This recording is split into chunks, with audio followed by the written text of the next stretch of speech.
most people caught up in collective stupidity, they really don't know where they're at on the map. And to kind of bring it home a little bit, let me illustrate what I'm talking about for you with this political chart that Archer the Space Schnoodle had done up for me.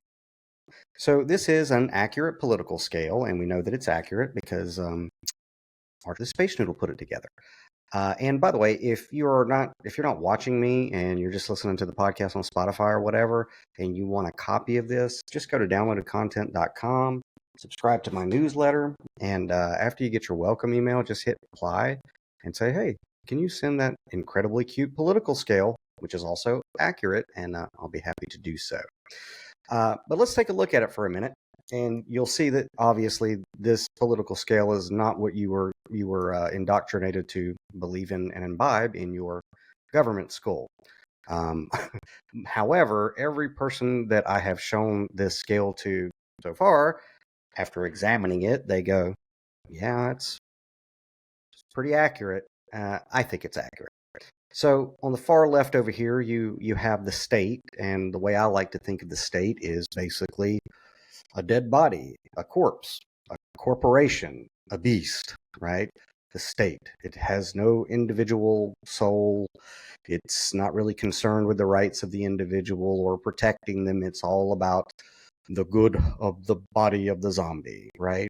And of course, for all of my spiritual listeners, you know that where the Spirit of the Lord is, there is liberty or freedom, which is over here on the scale on the far right. Okay, so I think that this is a pretty good representation of accuracy in America. And so, most people identify as either left or right. I'm either far left or I'm far right. This binary, polarized paradigm of thinking about, how government works. And to tell you the truth, most people who have gotten our country into the state of affairs are right in here. They're, either on the left with the Democrats or on the right with the Republicans.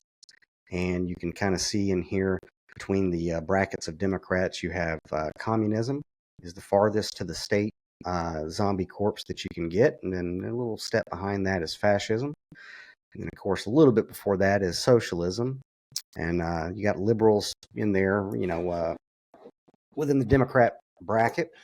Of course, you got your rhino Republicans. They're just Republican in name only. They're right there, doing the tug of war as close to the pit as they can. And then you have things like the Tea Party. And then there's the center line, right, on the way to freedom. Now, as you can see on this chart, the center line of freedom to the left of it is most everybody that you know. Okay. And they are,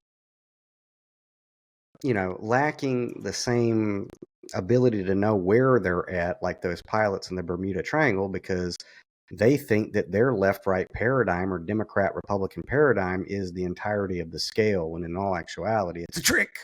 It's a trap, as General Akbar would say.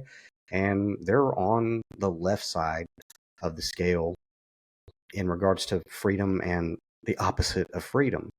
And that's the tug of war that is happening and has happened all of my life, that most people have, through collective stupidity, bought into. That is the entirety of the paradigm. And of course, we see where it goes. It's any push or exhortation of energy, real energy in any of these areas, is only going to get you to the opposite of freedom and liberty, or as far away from the Spirit of the Lord as you could possibly get, right?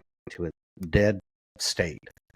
And then, of course, on the right side of center, you have conservatives, people who want to conserve the fundamentals of our nation, the Bill of Rights and the Constitution. Now, look, I know that that's not the definition of conservative in today's nomenclature. That's not how people who call themselves conservative think about themselves, but again, we live in an Orwellian society where, words, the meaning of words are changed all the time, which means mind control. You change the meaning of words and you can change a culture. And then a little past conservative going towards freedom is libertarian. And then, somewhere after that, you have anarcho-capitalism. And then, of course, the closest that you can get to freedom or the spirit of the Lord is anarchy, right?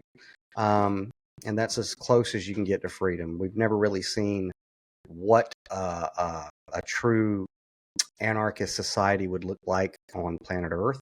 And anarchy isn't what most people think. They think of Molotov cocktails and, burning things down. And that's a psyop. That's propaganda. That's not what anarchy is, but I'm not going to do your research for you. You can look it up yourself.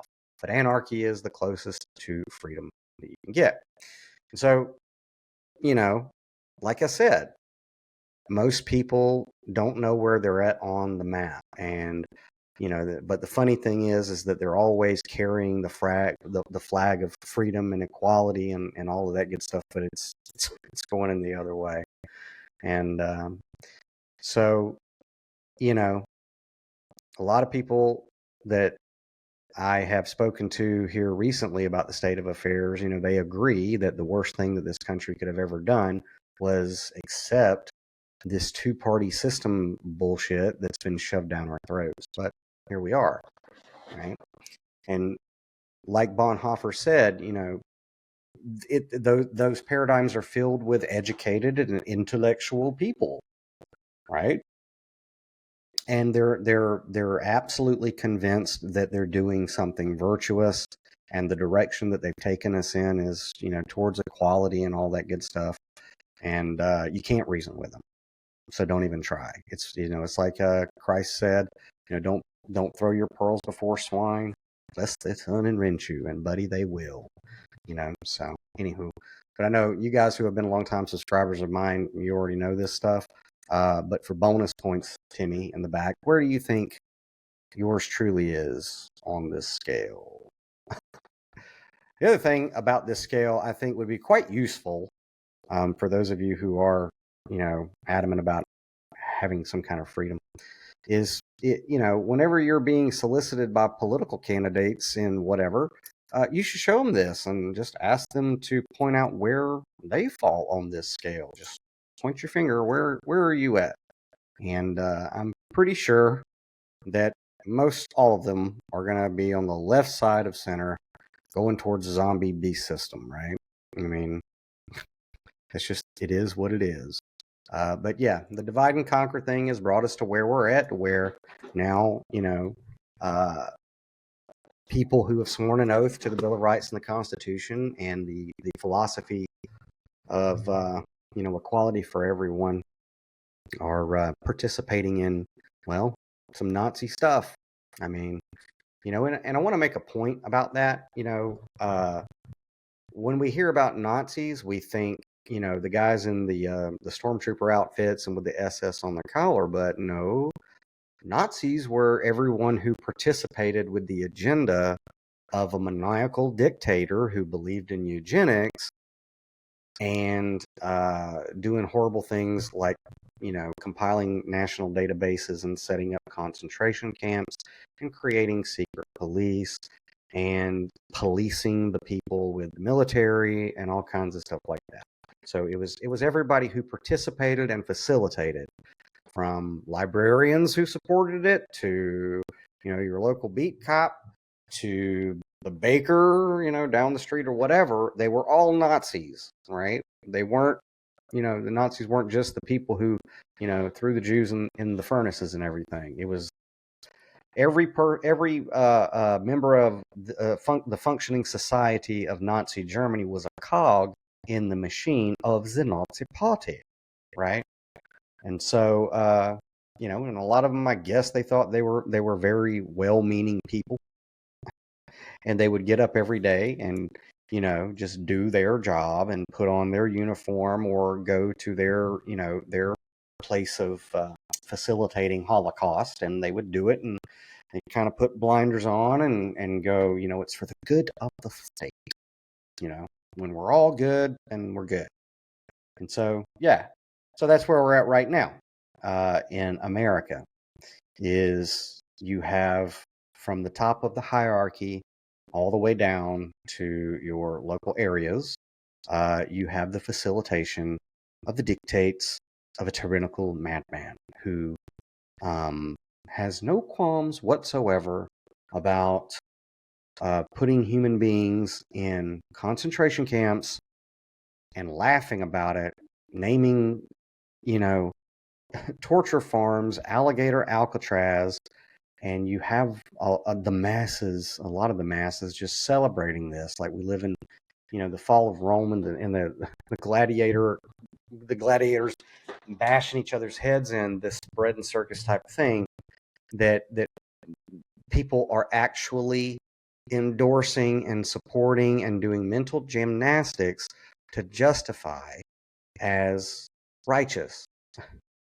And we have it happening today, little by little, as Radiohead would say.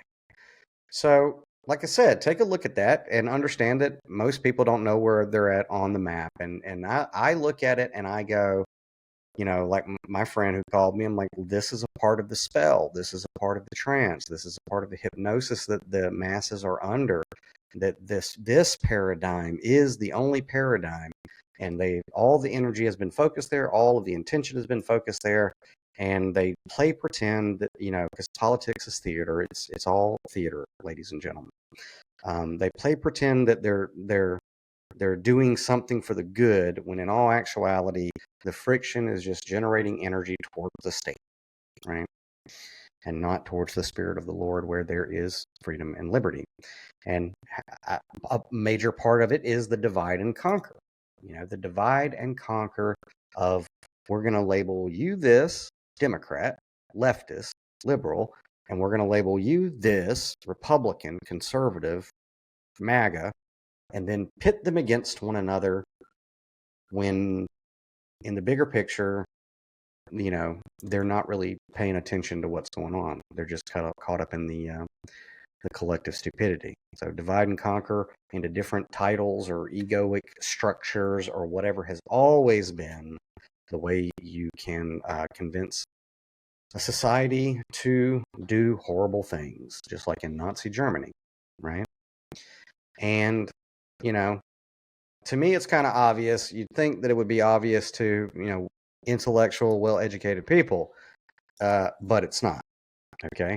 The scales are over the eyes of most everyone that coming all the way down to your local level. That's the end of this clip, but the full episode is waiting for you. Subscribe to the Downloaded Content Podcast on Spotify or watch on YouTube. For more behind-the-scenes content and exclusive access, sign up for the Downloaded Content newsletter. And while you're at it, pick up Then Came the Flood by Louis Crumpton, available now wherever books are sold.